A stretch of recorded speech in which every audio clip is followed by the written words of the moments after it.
subs forward. No, King Henry, we appreciate you so much, buddy. King Henry, we appreciate you and your gifted subs so much. Can you not do tier 3 on mobile? Don't. Don't, because they'll charge you a lot more. So don't do that. I would recommend you just wait until you get home and are at a desktop. Because it'll be more expensive, and I don't get that money. That just goes straight to Apple and shit. So yeah, it's like stupid expensive on mobile. Don't ever sub on mobile. Okay. Now let's move on. Let's talk about the Kamala campaign's finances. 6-6. Guys, if you know, the Kamala campaign raised $1 billion. King Henry, thank you so much for the extra gifted. Floppy Z, thank you so much for the sub. For the resub. 3 months. Appreciate you. How the Kamala Harris campaign plowed through $1 billion. All right. Bolt Kluwer, thank you so much for gifting Kusakusi. Appreciate that. Level 6 hype train, chat. Holy shit. Let's keep it going while we're reading this article from the Washington Examiner about how the Kamala Harris campaign plowed through $1 billion. In October, weeks before the 2024 election, the word was out. Vice President Harris had fundraised north of $1 billion. Typhoon. The haul, the New York Times reported upon breaking the news, was historic because of the short period of time, just 3 months, that it flooded in. It was ultimately no use. On Tuesday, Donald Trump made history and became only the second former president to win a non-consecutive term. After surviving 2 assassination attempts on the campaign trail, Trump dominated Harris in battleground states to emerge as the president-elect, and he did so with far less cash. The story of how Harris pocketed record sums while failing to gain support from voters will be studied by campaigns for decades to come. Democrats who successfully pressured octogenarian President Joe Biden to pass the torch to the former California senator are now conducting an internal autopsy of the 2024 race, in which Trump raised and spent hundreds of millions of dollars less than Harris. $1 billion paled in comparison to the increased prices Americans were seeing across the country. Tom Fitton, president of the conservative group Judicial Watch and a longtime Trump ally, told the Washington Examiner, "Voters weren't fooled." The Harris campaign and its affiliated committees dropped more than $654 million on advertising from July 22nd to Election Day, whereas Trump spent $378 million, or 57% less, in the same category, according to data from Ad Impact.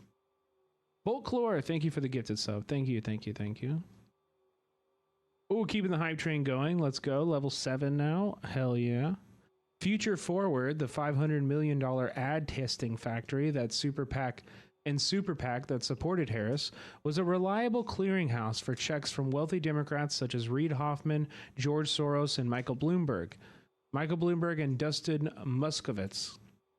And anonymous donations, or so-called dark money, also benefited Harris at a faster and more substantial clip than Trump, thanks to lax federal laws that progressives often criticize, but nonetheless exploited in 2024. Saeed with the 10 gifted, getting us to level 8. Let's fucking go, dude. Thank you, thank you. Thank you, Saeed. That's fucking awesome. Anonymous gifter with the community gifted sub. Thank you, thank you, thank you, thank you. An anonymous user gifted a tier 1 sub to Noble Raider. The Harris campaign declined to comment on its finances. A fuller portrait will be public after the election, as the FEC mandates post-general election reports for candidates within 30 days. In mid-October, the Harris campaign disclosed that it had spent over $880 million this election, almost $526 million greater than the roughly $354 million that the Trump campaign had disclosed spending, according to a Washington Examiner analysis of federal filings. Much of the Harris campaign's spending was allocated for digital media advertising, polling, and travel from state to state, including to a private jet company called Advanced Aviation. Payroll and the taxes that accompanied it accounted for 56.6 million of the Harris campaign spending. In comparison, the Trump campaign reported spending 9 million on payroll, employing hundreds fewer staff members. There's also the army of political, digital, and media consultants who were paid over 12.8 million by the Harris campaign. Filings show. Dude, these people are just... This is such an easy grift. Like, imagine losing this much and just getting, like, funneled in money. Who should all be exiled from Washington? Yeah, easy. Yes. King Henry, thank you for continuing the gifted sub train, baby. Appreciate you. A tier 1 sub. Thank you, thank you, thank you. They have given 380 gift subs in the channel. Jeez, dude. Thank you. Yeah. Harris's payments to the consultant class will likely come under the microscope in the months ahead, as Democrats look to diagnose who is responsible for why the party lost this election so handily. Speaking on MSNBC after Harris's Wednesday concession speech, former Democratic Senator Claire McCaskill, one of the worst people in fucking the Democratic establishment, said Harris was listening too much to consultants, which McCaskill argued detracted from her ability to exude who she was to voters. There was a segment of the electorate that was very consistently saying, "I'm not familiar with Kamala Harris, and because of that, I'm not comfortable enough to decide to vote for her, whereas Trump is incredibly well defined," said Jake Dilamani, a Democratic political strategist based in New York City. It was easier for him to spend less and still win. It's the advantage of being such a well-defined person, Dilamani told the Washington Examiner. Event production was also a staple spending area of the Harris campaign, which notably hosted a star-studded lineup of musicians from Katy Perry to Lady Gaga for an election eve rally. The campaign paid more than $15 million, according to federal filings, to companies for such services. There's $1 million for Oprah Winfrey's Harpo Productions on October 15th in West Hollywood, California. Winfrey, a top Harris ally, appeared at a town hall with the vice president in September and was at her final rally in Philadelphia before Election Day. Viva Creative, a marketing agency that has touted its work with Oprah, comedian Trevor Noah, the Washington Nationals baseball team, and American Express. Wow, what a resume, am I right? What a resume, oh my God. Nori tipped $4.20. Hassan, Cinemarxism is right. Poggers, poggers, poggers, poggers, poggers, poggers, poggers. Thank you, Nori, for the tip. I appreciate that, buddy. A company called Production Management One in Maryland received $1.7 million, with large payments also going to Vox Productions. What? Temple University, Wizard Studios North, the Park Hyatt Chicago, and other entities for event production, filings show. Then there was Magic Productions, a Wisconsin-based company which has worked the NBA playoffs, the Super Bowl, and the Bellagio Hotel and Casino in Las Vegas. The Harris campaign paid that company $2.3 million. A source familiar with the matter told the Washington Examiner that the Harris campaign spent six figures building a set for Harris's appearance on the popular Call Her Daddy podcast with Alex Cooper. The interview came out in October and was reportedly filmed in a hotel room.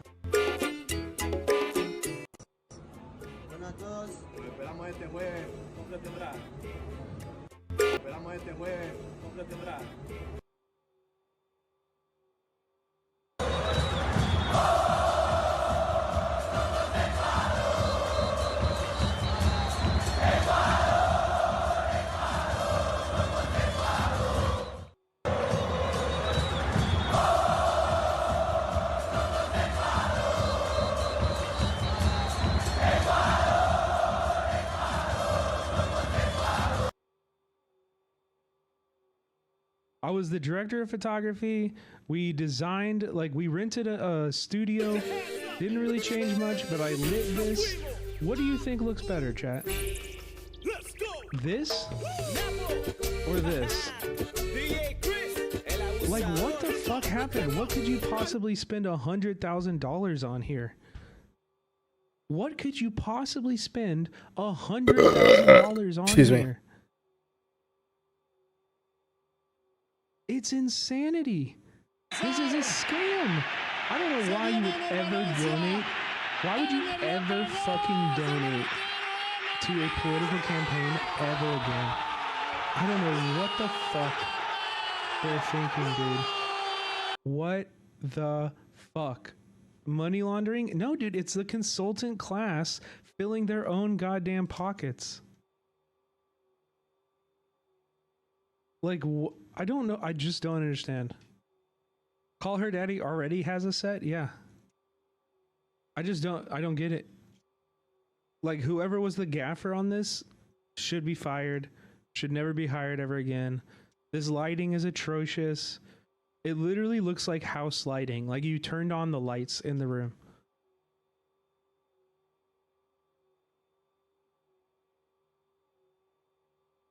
Like, what the fuck? What the fuck?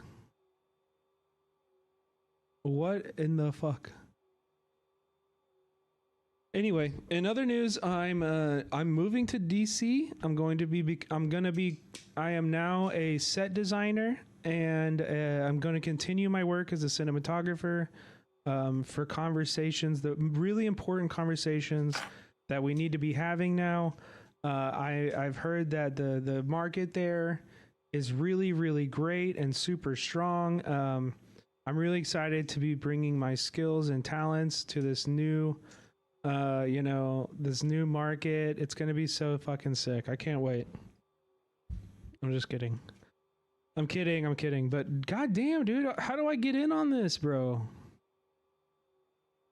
How do I get in on this?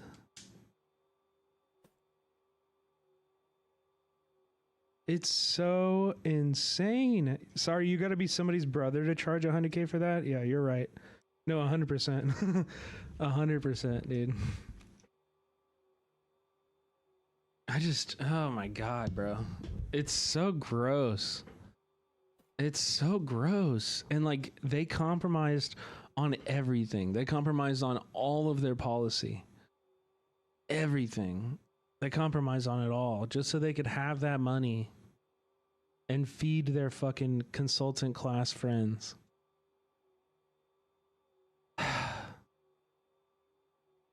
We're here. Just so gross, man. It's really gross. It makes me sick.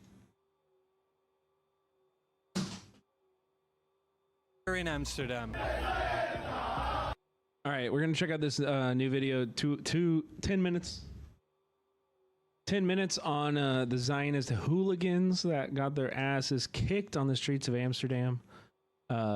Get some on the ground reporting to figure out what the actual fuck happened there. You know what I mean?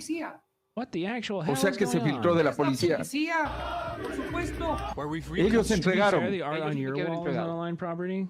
Ellos tienen que haber entregado. Wow. ¿Y cuánto habrá costado? Yeah, it is. ¿Y eso cómo se puede determinar? O sea, se supone que deben ser así, pues como en este La cuarto. fiscalía Muy es poco. la más interesada Now it en- is. Now it is. What do you mean? Tap. I want to Said, run. how I don't wanna divisive- wait a moment. There's a Right gap. when the milk is good, I want to start drinking the milk. Same thing goes with women. I don't want to turn 30 and find some 20-year-old, 29-year-old woman that I have something in common with, and it's like, hey, properly aged, like wine. Women don't age like wine; they age like milk. They don't age like wine. That's not how their hormones work. That's not how they work. Yeah, I gotta find my 16-year-old wife. Probably when I turn 30 or something. Because here's the thing, I don't want to be like, let's say I get married to a 18-year-old now. 6-year age difference. When I turn 40, she's going to be 34. Ew. What if I'm 30 and she's 16? 14-year age difference. When I'm 50, she'll be 36. When I'm 40,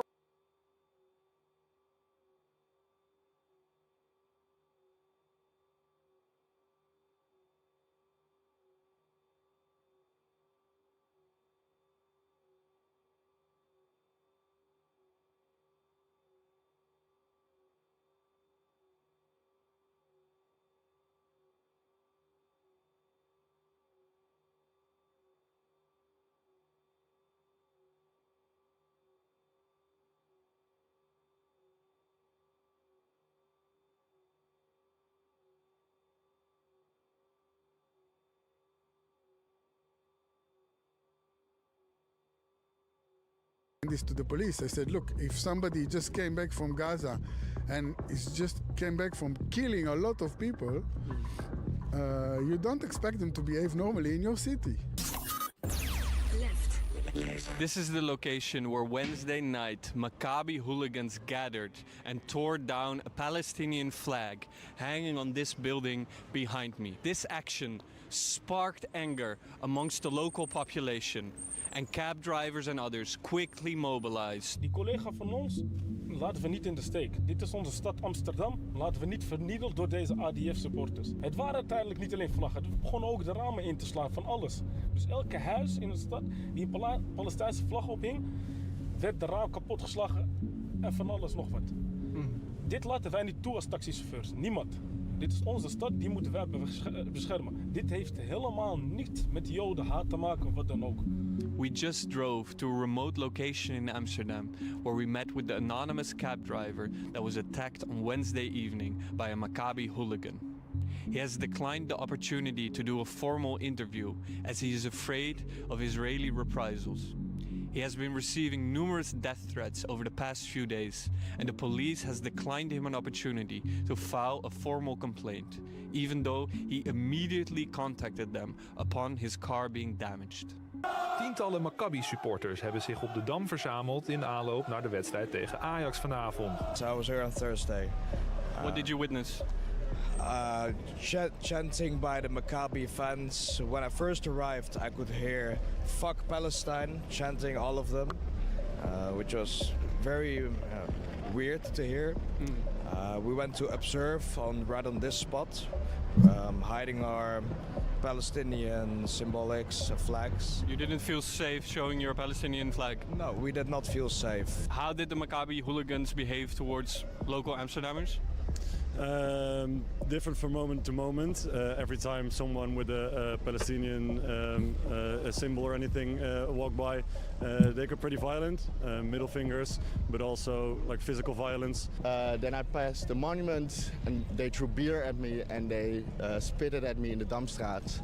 But it was like a very aggressive tense over here, like, yeah. So Maccabi hooligans threw beer at you and they spit at you? Yeah, and it was okay. I'm okay, but... How did that make you feel, though? Worried. I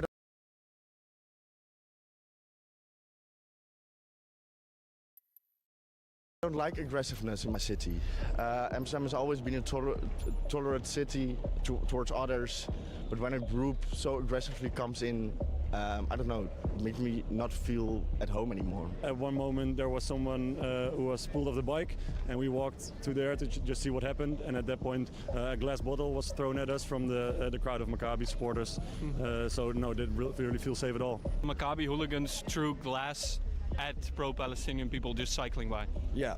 And did the police intervene? No, they told us to step back, go away, or even said, then you shouldn't have stood there. Or? So they blamed you for being attacked? They did. Thursday night, Maccabi hooligans were freely allowed to roam the streets after the match. Highlighted by local journalist Bender. This happened in LA too? Yep. If anybody's been following this channel for any period of time, you'll know that I talk very frequently about the rise of political violence in this country and on the streets of Los Angeles in particular. Y'all getting bopped over here, dude. Chad, she's bopping you.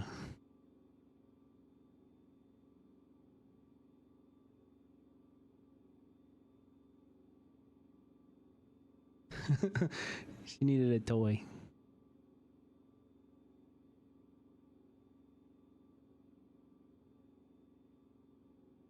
The Maccabi hooligans roamed the streets carrying sticks and stones, ready to fight with the local population. This is the square where Maccabi hooligans were finally surrounded by the police. We can still find the stones that they were carrying. These are the sticks that Maccabi hooligans carried throughout the city, 2 nights in a row. They came back Thursday night, and also Thursday night at one point they had a really organized group, and there was a signal, and at that point they all came together at the three ends of the road to barricade the road with construction work. So they were blocking the police.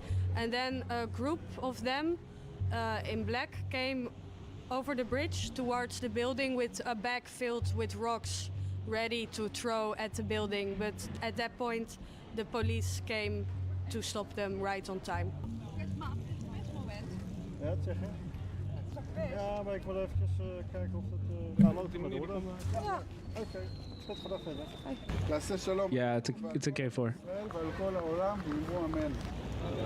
Could you explain why you were afraid that Maccabi hooligans might be coming to this commemoration? We know Maccabi fans. Maccabi fans already. Oh shit! Reputation, Sorry, Junior. Even in Israeli standards, we know many of them are soldiers or Yeah, ex-soldiers. there was a game last week. Okay. Excuse me. Fans of an Israeli team decided they thought that they were back in Israel and they did some fuck shit, To behave normally in your city. and they got beat the fuck Wednesday, up. Maccabi fans already attacked local Amsterdammers. Why did Halsema allow the Maccabi hooligans to roam the streets for a second night? Yeah, that's a very good question, and So, that's exactly the question. look that at the we Northern were Lights, asked Junior. her. And I would also add another question to that: Why didn't Amsterdam, why yeah. didn't any one of those fans get arrested? Because there's video footage of them not only attacking people from Amsterdam, but even same in LA. Metal pipes at the police. 0 of them got arrested. Explain that to us, please. Do you think Maccabi fans would be capable of attacking you? Why not? Why not? Who would protect him? Yeah. What do you mean? Who's protecting us? When we protect I- ourselves, we get arrested. You demonize us. So yeah, of course they're capable of it. I'm originally from Tel Aviv. I know a little bit about the Tel Aviv Derby. I know a little bit about what happens in the Israeli League and the way that a lot of them behave against supporters of other teams. Yes, of course there will be, because for them, many of them came here as kind of a demonstration for Israel. Many Yep. of them did not actually come for the football. The football was a side thing for them, but many of them came to kind of make pro-Israel or pro-genocide demonstration in Amsterdam for 3-4 days. And so, of course, we would have been Fucking a target, bitches, for dude. sure. Where the violence was coming from was from the Maccabi hooligans, and as a reaction to that, people from Amsterdam stood up and they defended their own city. So I don't think that the demonstration ban is in proportion. And tomorrow there is actually going to be a demonstration against the ban on demonstration. And there's a good high probability that I will be there. Zelfs Joe Biden heeft op deze incidenten gereageerd. Hoe kijk je daarnaar? Wij zijn blij dat we dit soort media hebben bereikt. Waarom? Wij Nederlanders staan niet achter. We Dutch do not support Israel. What's going on? Maar de staat Nederland, die staat erachter. Het volk niet. Het volk niet. Dus wat denken zij? Het volk Not the people, staat the government, not the achter people. Israël. Totaal niet. Want wij weten dat daar een vieze, smerige genocide aan de hand is. Dus wij zijn blij dat de media dat, de hele media, de hele wereld eigenlijk, nu een beeld heeft. How are you, van Junior? Amsterdam, die staat niet achter Israël. De staat, die staat achter Israël, maar wij Nederlanders niet. Based. Also, I don't know. I haven't really talked about this. Oh, 'cause there's, shit. like a lot of there's a lot of shit going around about it, and like people are calling it a pogrom and shit, which is bullshit. Like, if I went outside, Oh fuck! chat, if I went outside and I started screaming death to Arabs, and I started screaming about all of the children murdered in Gaza, What the fuck? somebody would be in the Wait, right. what? I'm to seeing punch me in the John face. this Friday. Who's John Summit? Like, Got a this is link, I'll not check it out. controversial. This is No. how you treat Nazis and Nazi rhetoric. They're here. They would be right to punch me in the face. 100%. Same if I went out and was doing anti-Semitism. If I was going out and being as brazen as those people were about anti-Semitism, somebody should punch me in the fucking face. And if I saw anybody do that, I hope that I would do the same. We got John Legend, I don't know what to tell you. Johnny Cash. I don't know what to tell you. Johnny Just because Rebel. they're Jewish, just because they're Israeli, doesn't, you know, Jews, And also, Jews and we now Israelis have are capable of being incredibly racist to the point where they, John Summit. you know, maybe need to get clapped a little bit in the streets. It's true. Okay, also, okay, we're going to move on from this, though, and we're going to go to more news in Gaza. Yes, I've seen this, Bill. Dude, chat loves fucking... Bill, this is no shit on you. You're, like, so many long-term family, like, community members are sending me this all the time. Guys, this is meaningless. This is never ever gonna pass. I actually want to. If you have hope about this, can you tell me why? I actually do want to know. Can you tell me why? If you have hope about this, like, Senate vote, can you tell me why? This made a lot of money. Like, why would you do? What about American politics tells you that this is going to work?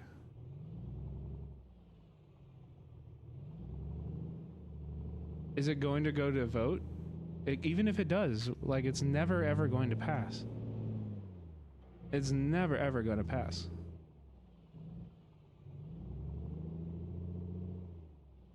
They're going even more mask off about the West Bank. Eyeing Trump support, Israeli minister pushes for West Bank annexation.